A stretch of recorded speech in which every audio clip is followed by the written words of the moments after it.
Cette capsule va porter sur les limites et la continuité pour les fonctions algébriques. Donc, dans les chapitres précédents, on a vu c'était quoi la notion de limite. C'est toujours la même notion. Ici, on a la limite géométrique qui est encore une fois la même idée. Donc, j'ai repris en fait la fonction au chapitre 1, qui était une fonction par partie. Et là, dans les fonctions algébriques, c'est les fonctions par partie, entre autres, qu'on peut étudier. Donc, A2 moins, A2 plus, on avait vérifié qu'est-ce que ça donnait. A2 moins, ben, on s'approche de 2 par la gauche. Ma fonction s'en va sur moins 3. Elle s'en va vers moins 3 en Y. Ici, A2 plus, donc, je m'en vais vers 2 par la droite. Si je suis sur ma courbe, ma fonction s'approche de la valeur 2 en Y. Et là, on avait conclu que la limite n'existe pas.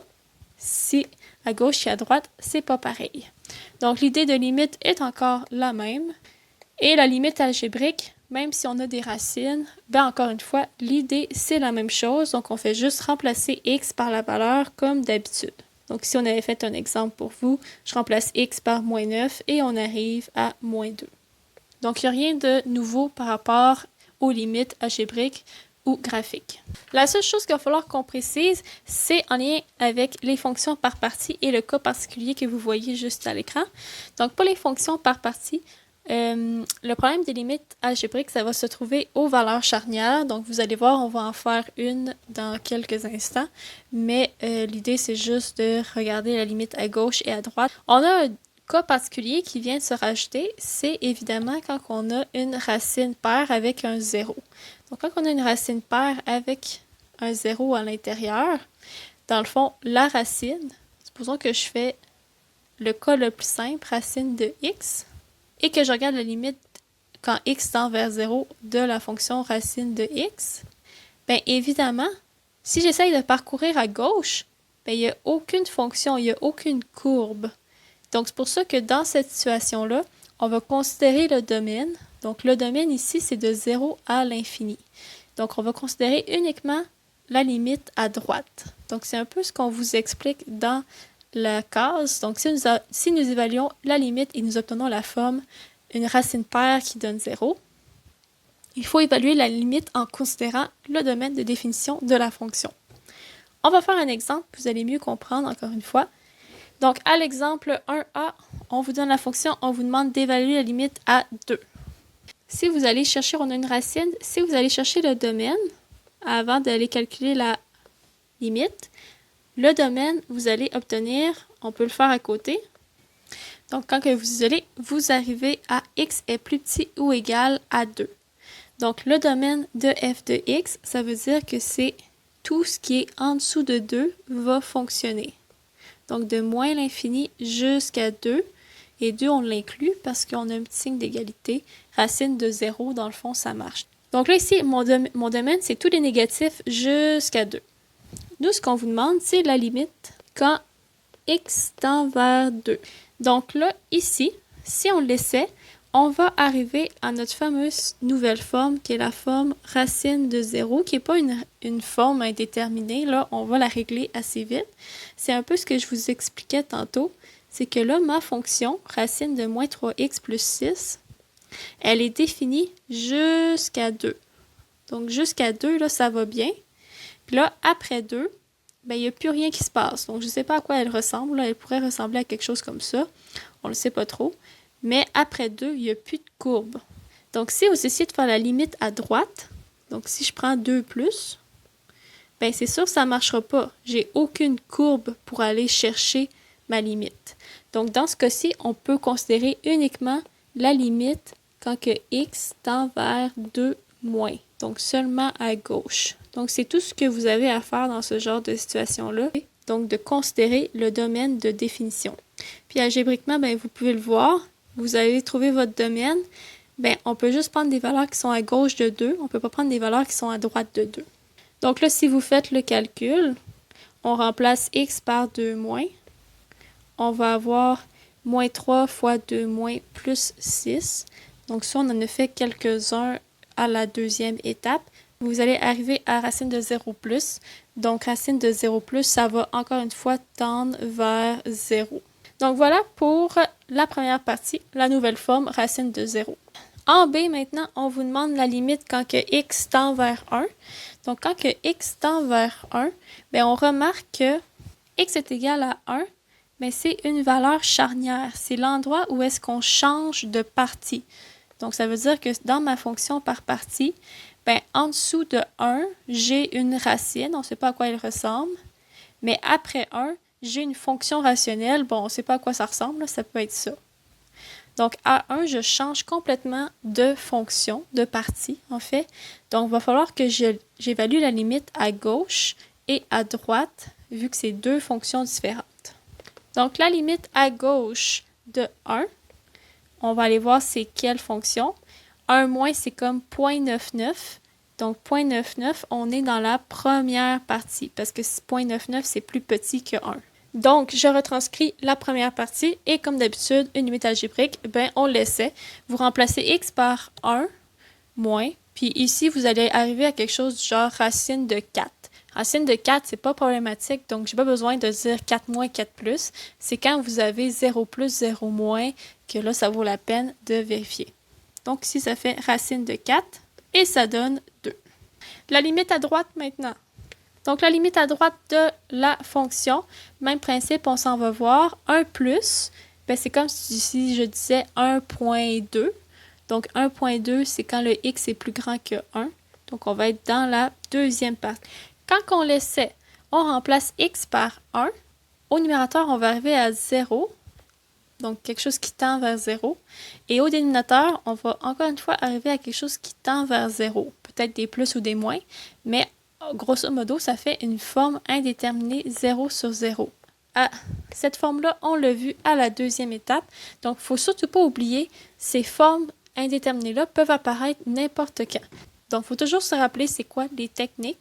Donc, les techniques qu'on avait vues, c'était mise au même dénominateur. Ici, ça ne sert à rien. Ou la factorisation. Je vais évidemment utiliser la technique de factorisation. Au numérateur, il n'y a rien à factoriser, mais au dénominateur, c'est une différence de carré, x moins 1, x plus 1. Et là, on voit qu'on a deux facteurs qu'on peut simplifier. En simplifiant, on écrit qu'est-ce qui me reste. Au numérateur, il va me rester quand même une constante 1. Au dénominateur, il va me rester x plus 1. On réessaie et j'arrive à une demi. Il nous reste à conclure. Donc, à droite, je m'approche de une demi. À gauche, je m'approche de 2. Comme à gauche et à droite, je n'arrive pas au même nombre, ça veut dire que la limite n'existe pas. La dernière partie de la capsule, ça traite de la continuité. La continuité, j'avais passé quand même assez rapidement là-dessus au chapitre 1 et au chapitre 2, parce que dans le fond, au chapitre 1, les polynômes, ben, il n'y avait pas de problème, tout allait bien, il n'y avait pas d'asymptote verticale ou de point vide. Au chapitre 2, on en a parlé un peu, mais dans le fond, c'était aux valeurs exclues du domaine. Donc, dans le fond, s'il y avait des points vides ou des asymptotes verticales, ces deux valeurs-là aux valeurs exclues du domaine, on trouvait ces deux concepts-là. Et dans le fond, c'était aux valeurs qui donnaient des divisions par 0. Là, ici, avec les fonctions par partie, on vient de voir dans l'exemple précédent que les limites à gauche et à droite, à cause que c'est des fonctions complètement différentes, ben ça se peut que ça crée une espèce de saut dans la fonction. Il va falloir qu'on vérifie la continuité d'une façon beaucoup plus soutenue qu'avant. Donc, je vous montre la définition de la continuité. C'est quoi ça veut dire la continuité en général? Donc, je vous ai mis un petit crayon ici pour que vous puissiez comprendre. Donc, rapidement comme ça, intuitivement, une fonction est continue si, quand je prends mon crayon, ben je lève pas le crayon. Comme ici, ce que je viens de faire, c'est continu. Par contre, si je fais une fonction, hop, j'ai levé mon crayon pour faire une deuxième partie, ben on va dire que la fonction est discontinue à la valeur que j'ai levé mon crayon. Bon, c'est pas une définition formelle de le dire comme ça. Voici la définition mathématique. Soit f une fonction et a élément des réels, on va dire que f est continu si et seulement si les trois conditions suivantes sont respectées. Donc, la première condition, c'est f de a est défini. Ça veut tout simplement dire que le point AF de a existe. Donc, ça veut juste dire que j'ai un point noir à la valeur. La deuxième condition, il faut que la limite existe. Donc, ça veut dire qu'à gauche et à droite, il faut que ça donne la même valeur. Et finalement, la dernière condition, il faut que la valeur de la limite donne la valeur du point. Donc, dans la troisième condition, dans le fond, ça vient regrouper les deux premières. Donc, j'ai ma limite à gauche et à droite qui doivent être pareilles et j'ai un point qui doit arriver exactement à la valeur de la limite. En faisant ça, on fait en sorte que notre fonction est continue. On va voir, vous allez voir dans les exemples qu'on va faire, il y a des situations que ça ne sera pas continu. Je vous ai mis différentes discontinuités qu'on peut rencontrer. Donc, rappelez-vous, c'est dès qu'on lève le crayon, ben ça ne marche pas. La première, c'est une parabole, elle est complètement continue. Les trois conditions sont respectées. Mais si on regarde plus B, C, D, E et F, qui sont toutes discontinues, on va regarder qu'est-ce qui se passe. Donc, pour la première condition n'est pas respectée. J'ai un point vide, ça veut dire que le point n'existe pas. Donc, lui, c'est réglé. Première condition n'est pas respectée. Donc, dans le fond, dès que vous avez une condition qui n'est pas respectée, automatiquement, c'est discontinu. En C, quand on regarde, ben, j'ai un point noir, donc le point il existe. Ma limite à gauche et ma limite à droite s'en vont vers la même valeur, qui est ici B.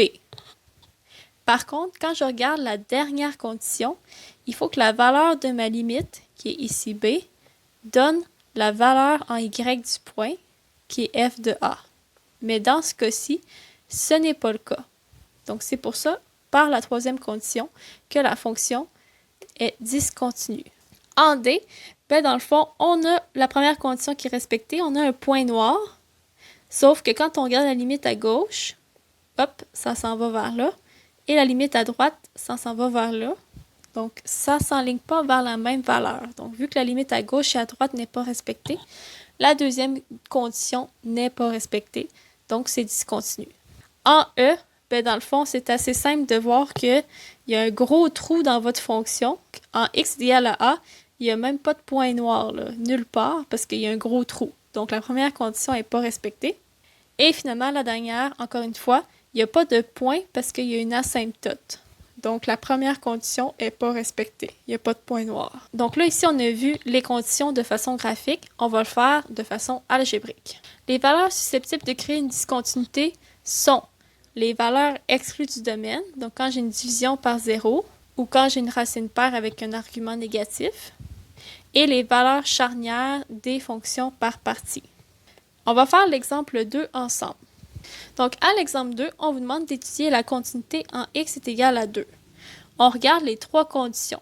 Première condition, est-ce que le point est défini? Donc, est-ce que quand je remplace x par 2, je suis capable de trouver un y? Donc, on va faire f de 2. Donc, ici, vu que c'est une fonction par partie et en 2, c'est la valeur charnière, ben, il faut prendre le temps de bien l'analyser. Moi, je cherche quand x est égal à 2, ben, c'est la fonction du milieu. Donc, quand x vaut 2, on vous dit que la fonction, c'est 9. Et là, ici, vous voyez, ça arrive même au prof de faire des erreurs. La fonction s'appelle g. Donc, il faut faire attention qu'on résout un problème. La deuxième condition, c'est de regarder si la limite existe. Vu que x égale à 2, c'est la valeur charnière de la fonction par partie, ben, ça veut dire qu'il va falloir que je regarde la limite à gauche et à droite. À gauche, c'est comme si je voulais 1.9. 1.9, c'est en dessous de 2. Donc, on va prendre la fonction x. Tandis qu'à droite de 2, c'est comme si je prenais 2,1. 2,1, on est dans la dernière partie, c'est plus grand que 2. Donc, on va prendre cette fonction-là de la fonction g de x. Une fois qu'on a identifié bien nos fonctions à gauche et à droite, on fait comme d'habitude, on fait simplement la résolution. On remplace x par la valeur. Donc, pour à gauche, on va tout simplement remplacer x par 2 moins. Bon, même si vous écrivez 2 moins, 2 plus, ça ne change rien. Comme je vous disais, c'est vraiment quand ça vaut 0 que c'est important de l'écrire. Et à droite, maintenant, si je remplace x par 2 plus, ben on va avoir 12 moins 8, on va avoir racine de 4 qui vaut 2. Donc là, ici, quand on regarde à gauche et à droite, ça donne la même valeur. Donc la limite existe. Elle donne 2. Si on fait un graphique, donc ce que ça signifie, c'est que pour ma fonction g de x, quand je m'approche de 2 par la gauche, ça s'approche de 2 en y. Et je ne sais pas de quoi ça a l'air, mais si je m'approche de 2 par la droite, ma fonction g de x aussi s'approche de 2. Il me reste à vérifier la troisième condition. Donc la troisième condition, pour que ça soit continu, ben, il faudrait idéalement que je me rajoute un point noir ici. On va aller voir c'est quoi la valeur du y pour vérifier si j'ai un point noir. La valeur du y, c'est 9. Donc, à 2, mon point noir se situe ici à 9. Donc là, théoriquement, si on parcourt la fonction, je parcours la fonction, et là, rendu à 2, oups, je dois aller lever mon crayon, faire un point noir à 9, et ensuite recontinuer sur ma fonction, ma courbe. Donc, ce n'est pas continu parce que, oui, la limite à gauche et à droite existe, mais je dois lever mon crayon pour aller faire mon point noir.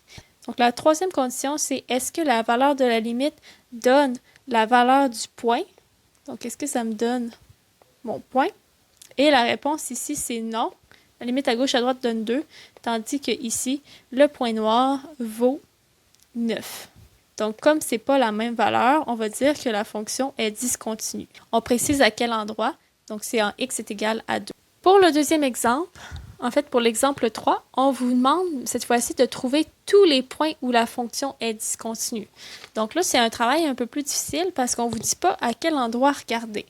Donc, la première étape, c'est de regarder où seraient les valeurs potentielles, donc à quel x on pourrait peut-être avoir une discontinuité. Donc ça, je vous l'avais mentionné. Donc c'est aux endroits où est-ce qu'il y a une division par 0 ou des racines négatives. Ici, il n'y a pas de racines. Donc on va commencer par la division par 0. Ici, pour la première partie, j'en ai une. Donc j'ai x2 moins 16. Et on factorise comme d'habitude. Donc deux possibilités, soit x vaut 4, soit x vaut moins 4 par une différence de 2 carrés. Pour l'instant, j'ai deux valeurs potentielles, 4 ou moins 4. Attention! Il faut quand même prendre le temps de réfléchir. Si je regarde la première valeur qui est 4, à 4, ma fonction, donc quand je regarde x est égal à 4, oui, mon dénominateur ici donne 0. Mais quand vous regardez votre fonction en général, quand x vaut 4, bien, c'est la deuxième partie que vous devez prendre parce que 4, c'est plus grand que 0. Donc là, vous allez venir remplacer x par 4 dans la deuxième partie qui est x plus 1 et ça va donner 5. Donc, au final, quand x vaut 4, oui, à la base, j'ai une division par 0, mais ce n'est pas cette branche-là que je vais prendre, c'est l'autre branche. Puis, je suis capable de le calculer quand x vaut 4. Donc, cette partie-là, le x est égal à 4, bien, n'est pas problématique finalement parce que le x se retrouve dans l'autre branche. Par contre, le x est égal à moins 4, lui, il va falloir le considérer parce que quand mon x, c'est moins 4, je suis effectivement dans la branche x plus petit que 0. Là, ça va me créer une division par 0 et là, ça risque d'être problématique pour la continuité. Ensuite, il y a un autre type de valeur qu'il faut considérer, la valeur charnière. Donc, la valeur charnière, c'est l'endroit où est-ce que on change de branche. Donc, on change de partie dans la fonction. Et ici, c'est à 0. Ces deux endroits-là, c'est les endroits où il risque d'avoir une discontinuité. On va aller vérifier si c'est effectivement le cas. Commençons par la première valeur potentielle qui était x est égal à moins 4. Donc, on va vérifier la première condition. La première condition, c'est est-ce qu'il y a un point à x est égal à moins 4. Donc, est-ce que je suis capable de calculer f de moins 4? Donc là, on va dans notre fonction. À moins 4, c'est la première branche qu'on prend. On remplace x par moins 4. Ça va faire moins 4 moins 3 sur moins 4 au carré moins 16. Et là, ici, ça va donner moins 7 sur 0. Là, faites attention, ce n'est pas une limite que je calcule. Donc, je ne fais pas à gauche, à droite. Là, je calcule vraiment le point. Puis là, quand je regarde, ben ça n'existe pas. Donc, le point, il n'est pas défini en cette valeur-là. Donc, ça veut dire qu'en moins 4, ben ça se peut que j'ai un point vide ou une asymptote. On ne le sait pas trop, mais c'est pas grave. L'important pour la continuité, c'est d'avoir un point noir. Puis là, pour l'instant, ben je ne l'ai pas. Donc, la première condition n'est pas respectée. La fonction est discontinue en moins 4. On va s'occuper maintenant de la dernière valeur potentielle qui était en x est égal à 0, la valeur charnière. On vérifie la première condition. On regarde s'il y a un point noir. Donc, si le point existe en x est égal à 0, on retourne dans notre fonction pour savoir quelle branche il faut prendre. Quand x est égal à 0, c'est cette branche-ci qu'il faut prendre parce qu'il y a le terme égalité. Je remplace x par 0 et ça donne 1. Pour l'instant, tout fonctionne. J'ai un point noir, j'ai le point 0, 1. Deuxième condition, c'est de calculer les limites. Donc, on fait la limite à gauche et à droite parce que c'est la valeur charnière. À gauche, on va prendre la fonction où est-ce que x est un petit peu plus petit que 0. Donc, dans le fond, 0 moins, c'est comme si je disais que c'était moins 0,5. Donc, on est dans la première partie. Donc, pour la limite à gauche, on remplace x par 0 dans la première partie de la fonction. Ça va donner moins 3 sur moins 16, 3/16e. Pour la deuxième partie, on remplace x par 0 plus. Puis évidemment, ben ici, ça va donner 1. Que ça donne 1 plus, 1 moins, ça ne dérange pas, il n'y a pas de problème. Donc, on peut conclure, comme la limite à gauche et à droite donnent deux chiffres différents, à gauche 3/16e, à droite 1, la limite n'existe pas. Donc, la fonction est discontinue en x est égal à 0 parce que la deuxième condition n'est pas respectée.